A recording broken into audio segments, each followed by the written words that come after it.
जब कुदरत अपना रूप दिखाती है तो रूह कांप जाती है और ऐसा ही कुछ हुआ था फ्लाइट 571 के साथ। ये प्लेन एक बर्फीली पहाड़ी पर क्रैश हुआ, जमीन से हजारों फीट ऊपर। और इस क्रैश में जो पैसेंजर्स बचे रह गए उनके पास खुद को बचाने के लिए सिर्फ एक ही चारा था, अपने ही फैमिली मेंबर्स और यार दोस्तों का मांस खाना। फ्लाइट 571 की कहानी, चाहे इसे आप दुनिया का सबसे बड़ा चमत्कार कहो या मानव इतिहास की सबसे बड़ी क्रूरता, लेकिन इस कहानी को सुनकर आपकी रूह कांप जाएगी।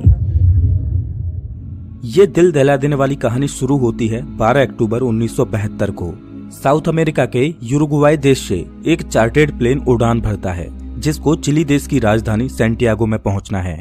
इस प्लेन में बैठे हैं रग्बी प्लेयर्स और उनका मैच देखने जा रहे हैं उनके फैमिली मेंबर्स, उनके रिलेटिव्स और उनके यार दोस्त। इस प्लेन में टोटल 45 पैसेंजर्स हैं जिनमें 9 क्रू मेंबर्स हैं। ये फ्लाइट 3 घंटों में अपनी डेस्टिनेशन पर पहुंच जाएगी, लेकिन रास्ते में इसको एंडीज की पर्वतमालाओं को पार करना होगा। लेकिन दुर्भाग्य से आगे चलकर मौसम खराब मिलता है। इस वजह से इस फ्लाइट को रास्ते में ही अर्जेंटीना के मेंडोजा शहर में लैंड कराया जाता है। ये फ्लाइट रात भर वहीं रुकती है और अगले दिन यानी 13 अक्टूबर को उड़ान भरने के लिए तैयार होती है। लेकिन परेशानी ये है कि अभी भी मौसम खराब है। लेकिन अच्छी बात यह है कि इस फ्लाइट का जो पायलट है वो इस रूट से पहले भी 29 बार उड़ान भर चुका है। इस वजह से उसे पूरा आइडिया है कि इन एंडीज की पहाड़ियों को कैसे पार करना है। पायलट के कॉन्फिडेंस की वजह से ये फ्लाइट 13 अक्टूबर को दोपहर के 2:18 पर फिर से उड़ान भरती है।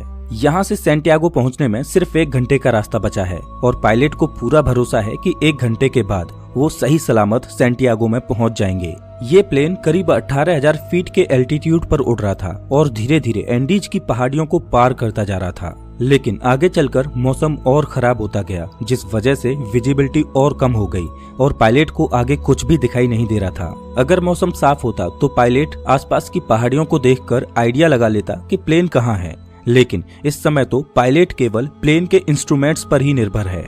अब क्योंकि पायलट को पता था कि वो 1 घंटे में सैंटियागो पहुंच जाएंगे, इसीलिए वो अपनी लोकेशन का रफ आकलन करता रहा और 1 घंटे के बाद जब उसे लगा कि उसने एंडीज की पहाड़ियों को पार कर लिया है तो उसने सैंटियागो एयरपोर्ट पर एटीसी से प्लेन को लैंड कराने की अनुमति मांगी।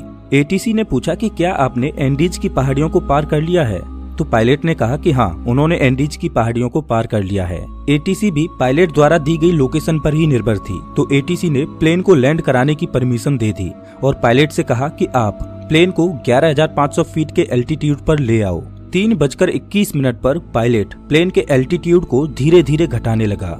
जैसे ही प्लेन नीचे आता है तो पायलट को दिखाई देता है कि अभी तो एंडीज की पहाड़ियां ही चल रही हैं और सामने एक बहुत बड़ी चट्टान है। जल्दी से पायलट प्लेन को फिर से ऊपर उठाने की कोशिश करते हैं, लेकिन अब बहुत देर हो चुकी थी। प्लेन को ऊपर उठाते उठाते प्लेन का पिछला हिस्सा पहाड़ी से टकरा जाता है और वो टूटकर अलग हो जाता है। प्लेन का पिछला हिस्सा खत्म होने की वजह से पीछे की जो सीटें थीं वो यात्रियों सहित हवा में उड़ जाती हैं और 3 पैसेंजर्स हवा में ही उड़कर खत्म हो जाते हैं। इस टकराव में प्लेन का राइट विंग भी टूट चुका था, जिस वजह से प्लेन डिसबैलेंस हो जाता है, जिस वजह से उसकी दूसरी विंग भी पहाड़ी से टकराती है और वो भी टूट जाती है। अब केवल प्लेन का फ्रंट पार्ट ही बचा था जो 350 किलोमीटर प्रति घंटे की रफ्तार से नीचे ग्लेशियर में टकराता है। प्लेन पूरी तरह से तहस नहस हो जाता है। प्लेन के पायलट तुरंत मारे जाते हैं। 45 में से 12 लोग इस घटना में मारे जा चुके हैं और 33 लोग अभी भी जिंदा हैं, लेकिन इनमें से ज्यादातर बहुत जख्मी हालत में हैं और उन्हें ये भी नहीं पता कि इस समय वो कहां पर हैं। ये क्रैश हुआ प्लेन जमीन से 3,570 मीटर की ऊंचाई पर एंडीज की किसी अनजान पहाड़ी पर बिखरा पड़ा है। क्या वो इस पहाड़ी से बचकर निकल पाएंगे या नहीं, ये कोई नहीं जानता। अभी तक जो हुआ वो तो महज एक छोटा सा ट्रेलर था। इस फ्लाइट की असली कहानी तो अब शुरू होगी। आप कल्पना भी नहीं कर सकते कि आगे चलकर इनके साथ क्या होने वाला है। ये वीरान एंडीज की पहाड़ियां अब इन पर कहर बनकर बरसने वाली हैं। इनकी आगे की स्टोरी जानकर आपकी रूह तक कांप जाएगी। घायल हुए पैसेंजर्स में से एक पैसेंजर था नांदो पराडो, जिसके सिर में चोट आई थी, जिस वजह से वो कोमा में चला गया। परेशानी ये थी कि जल्द ही सूर्य ढलने वाला था और शाम होने वाली थी। इस वजह से रेस्क्यू टीम के पास उनको ढूंढने के लिए ज्यादा वक्त नहीं था और बाई चांस अंधेरा होने से पहले उनको नहीं बचाया गया तो इस बर्फीली पहाड़ी पर रात गुजारना नामुमकिन होगा, क्योंकि यहाँ का तापमान रात में -30 डिग्री सेल्सियस तक पहुँच जाता है। जल्द ही रेस्क्यू के लिए 4 जहाज रवाना किए गए। इन चारों जहाजों ने एंडीज की पहाड़ियों को खंगाल डाला, लेकिन इन्हें कहीं भी कुछ भी नहीं मिला, क्योंकि प्लेन ऐसी जगह पर क्रैश हुआ था जहां पर सफेद बर्फ और घना कोहरा था और प्लेन भी सफेद रंग का ही था। इस वजह से ऊपर से देखने पर रेस्क्यू टीम को क्रैश साइट का अंदाजा ही नहीं हो पा रहा था। देखते ही देखते रात हो गई और उस दिन रात भर के लिए रेस्क्यू ऑपरेशन को स्थगित कर दिया गया। बचे हुए पैसेंजर्स को उम्मीद थी कि वो कैसे भी करके सिर्फ आज की रात काट लें, कल तो उन्हें कोई न कोई बचा ही लेगा। और उन्होंने क्रैश पड़े प्लेन में शेल्टर बनाया और रात गुजारी। ये रात इनके लिए बहुत भयानक थी, क्योंकि आज की रात इन्हें -30 डिग्री सेल्सियस में गुजारनी है। लेकिन इनके पास एक उम्मीद है कि कल इन्हें कोई न कोई ढूंढ लेगा और बचा लेगा। इस उम्मीद में ये इस रात को कैसे भी करके काट लेते हैं। लेकिन 5 लोग इस रात को नहीं झेल पाते और अब जिंदा बचे हुए लोगों की संख्या 33 से घटकर 28 रह जाती है। अगले दिन की सुबह 14 अक्टूबर को सर्च ऑपरेशन फिर से चालू किया जाता है और 11 जहाज इन्हें ढूंढने के लिए उड़ान भरते हैं। लेकिन परेशानी वही थी कि क्रैश हुआ प्लेन सफेद रंग की वजह से बर्फीली पहाड़ियों में नजर ही नहीं आ रहा था। बचाव दल के जहाज सर्वाइवर्स के ऊपर से उड़कर जा रहे थे, लेकिन उन्हें वो नीचे नजर ही नहीं आ रहे थे। इस वजह से सर्वाइवर्स ने बचाव दल को सिग्नल देने के लिए प्लेन के ऊपर लिपस्टिक से SOS लिखने की कोशिश की, लेकिन उन्हें रियलाइज हुआ कि इतना बड़ा SOS लिखने के लिए लिपस्टिक काफी नहीं थी। इस वजह से उन्होंने अपने सूटकेसेज से बर्फ पर एक बड़ा सा क्रॉस बना दिया ताकि वो आसमान से बचाव दल को साफ साफ दिखाई दे सके। उस दिन इनके ऊपर से 3 हवाई जहाज निकल कर गए, लेकिन अफसोस कि किसी ने भी इनको नोटिस नहीं किया और ये दिन भी गुजर जाता है। अगला दिन यानी 15 अक्टूबर, उस दिन भी कुछ ऐसा ही हाल रहता है, लेकिन बचाव दल इन्हें ढूंढने में असमर्थ रहता है। अब इन सर्वाइवर्स को समझ आ चुका था कि ये बहुत बुरे फंस चुके हैं। मदद कब तक आएगी ये कहा नहीं जा सकता। इस वजह से वो प्लेन में मौजूद चीजों से सर्वाइवल की तकनीक बनाने लगे। धूप में बर्फ को पिघलाकर वो बूंद बूंद करके पानी की व्यवस्था तो कर ले रहे थे, लेकिन खाने के लिए उनके पास ज्यादा कोई ऑप्शन नहीं थे। क्रैश के 3 दिन बाद यानी 16 अक्टूबर को नांदो पराडो कोमा से जाग उठता है और जैसे ही उसे होश आता है तो उसे पता चलता है कि इस क्रैश में उसकी मां खत्म हो चुकी है और उसकी 19 साल की बहन गंभीर रूप से घायल है। दिन प्रतिदिन गुजरता जा रहा है, मदद मिल नहीं पा रही। प्लेन में जो खाना था वो भी खत्म हो चुका है। सूरज की रोशनी बर्फ से रिफ्लेक्ट होकर इनकी आंखों को डैमेज कर रही है। भूख, प्यास और असहनीय ठंडी को सहते सहते अब इन्हें इस पहाड़ी पर 8 दिन गुजर चुके थे। रेस्क्यू प्लेन आते और इनके ऊपर से निकल जाते। क्रैश के 8 दिन बाद नांदो पराडो की बहन भी जीवन की लड़ाई को हार जाती है और अपना दम तोड़ देती है। और उधर 8 दिनों के बाद सर्च अभियान को रोक दिया जाता है, क्योंकि अक्टूबर के महीने में वहां पर बहुत ज्यादा बर्फ पड़ती है। इस वजह से सर्च अभियान को 2 महीनों के लिए स्थगित कर दिया जाता है। ऑफिशियल्स को ये लगा कि इन 8 दिनों में सारे यात्री मारे जा चुके होंगे। इस वजह से उनकी मुर्दा बॉडीज को 2 महीने के बाद खोजकर उनके घर वालों को भिजवा दिया जाएगा। इधर सर्वाइवर्स को प्लेन के मलबे में एक रेडियो मिला। जब सर्वाइवर्स ने रेडियो को ऑन किया तो उसमें उन्हीं की न्यूज ब्रॉडकास्ट हो रही थी कि फ्लाइट 571 के सर्च ऑपरेशन को अब बंद कर दिया गया है। इस न्यूज ने सर्वाइवर्स के होश उड़ा दिए। अभी तक तो उनको अपने खोजे जाने की एक उम्मीद थी, लेकिन वो अब रेडियो पर अपने ही मरने की खबर सुन रहे थे। अपने खोजे जाने की एक उम्मीद की किरण थी, वो भी टूट चुकी है। अब उनको पता है कि यहाँ पर मौत निश्चित है। अब या तो परिस्थितियों को अपने ऊपर हावी होने दो या उनका डटकर सामना करो। उन्होंने प्लेन की सीटों को फाड़कर उसकी रुई को अपने कपड़ों में भरकर ठंड से बचने की कोशिश की। सीट कवर्स को पैरों में लपेटकर बर्फ में चलने के लिए जूते बनाए। सबसे बड़ी दिक्कत खाने की थी। अब जिंदा रहने के लिए इनके पास सिर्फ एक ही ऑप्शन था, वो करना जो इतिहास में कभी भी किसी ने नहीं किया, जिसके बारे में सोचकर ही रूह कांप जाए।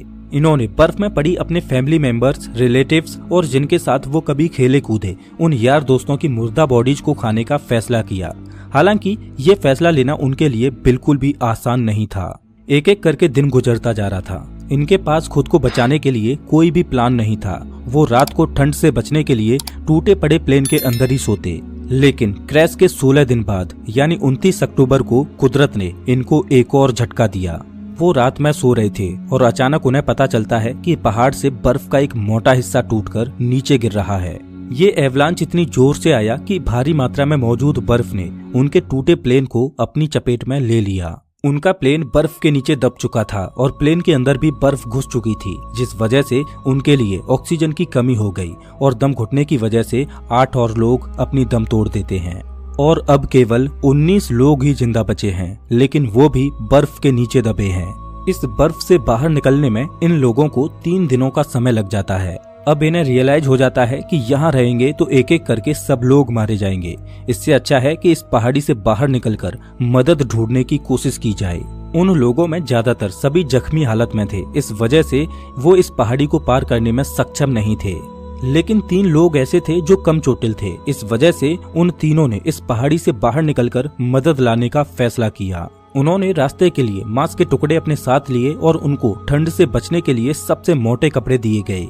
और क्रैश के 33 दिनों के बाद यानी 15 नवंबर को ये तीनों लोग मदद ढूंढने के लिए निकल पड़ते हैं। चलते चलते इनको शाम होने लगती है, तभी इनकी नजर प्लेन के दूसरे टूटे हुए हिस्से पर पड़ती है। प्लेन का जो पिछला हिस्सा टूटकर अलग हो गया था, उन्हें वो दिखाई देता है।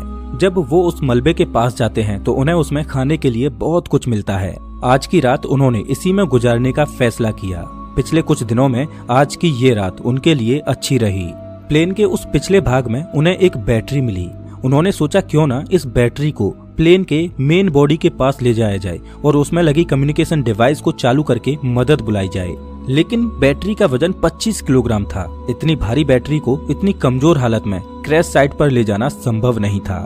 फिर उन्होंने सोचा कि प्लेन की मेन बॉडी से उस कम्युनिकेशन डिवाइस को ही निकाल कर इस बैटरी के पास लाया जाए और उसे चालू किया जाए, जिसकी मदद से वो बचाव दल को बुला सकें। कुछ दिनों तक इन्होंने इसे चालू करने की कोशिश की, लेकिन इन्हें सफलता नहीं मिली और क्रैश के 59 दिनों बाद यानी 11 दिसंबर को एक और एवलांच आता है, जिसमें 3 और सर्वाइवर्स मारे जाते हैं, जिसके बाद जिंदा बचे लोगों की संख्या केवल 16 रह जाती है।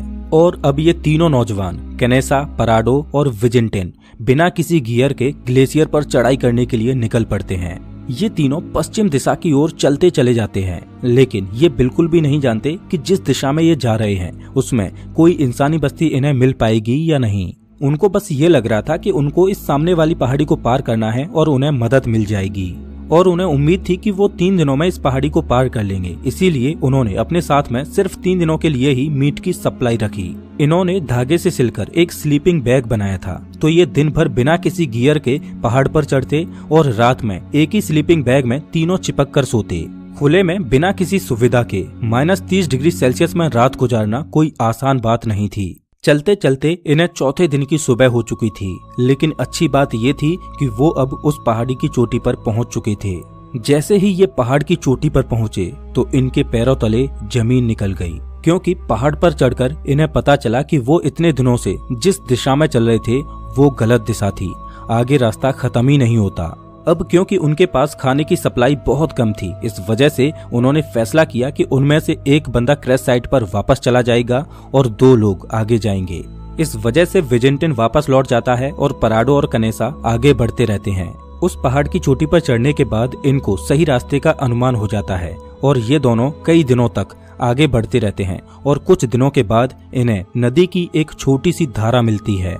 वो उस धारा के साथ साथ नीचे चलते रहते हैं और लगातार 9 दिनों तक चलने के बाद 20 दिसंबर को नदी के दूसरे किनारे पर इन्हें 3 लोग दिखाई देते हैं। ये चलते चलते बहुत थक चुके थे। पिछले 9 दिनों में इन्होंने पहाड़ पर 61 किलोमीटर की हाइकिंग की थी और अब मंजिल इनके सामने थी। इन्होंने उनसे मदद की गुहार लगाई, लेकिन वो लोग टुमारो बोलकर चले गए। उस दिन उन्हें कोई मदद नहीं मिल पाई, लेकिन अगले ही दिन वो विलेजर फिर से वापस आया और एक पत्थर में कागज और पेन लपेटकर नदी के दूसरे किनारे पर फेंका। नांदो पराडो ने पेन और कागज को उठाकर जो भी घटना घटी थी उसके बारे में सब कुछ लिख दिया। जब उस विलेजर ने उस पेपर को पढ़ा तो वो सब कुछ समझ गया, क्योंकि उसे पता था कि इन पहाड़ियों में कुछ दिन पहले प्लेन क्रैश हुआ था और उस एरिया में भी पूछताछ के लिए लोग आए थे। लेकिन वो हैरान था कि ये लोग अभी तक जिंदा कैसे बचे हैं। वो विलेजर जल्द से जल्द शहर गया और आर्मी कमांड के साथ इस इन्फॉर्मेशन को साझा किया और जल्द ही चिली की एयरफोर्स इन्हें रेस्क्यू करने के लिए पहुंचती है। आर्मी ऑफिसर्स पराडो और कनेसा को हेलीकॉप्टर में बिठाकर क्रैश साइट पर पहुंचते हैं और 22 दिसंबर 1972 को क्रैश के 70 दिनों के बाद बचे हुए सर्वाइवर्स को रेस्क्यू किया जाता है। इन लोगों की हालत बहुत ज्यादा खराब थी। इस क्रैश के बाद टोटल 16 लोग ही सर्वाइव कर पाते हैं। इनकी ये कहानी सच में दिल दहला देने वाली कहानी थी।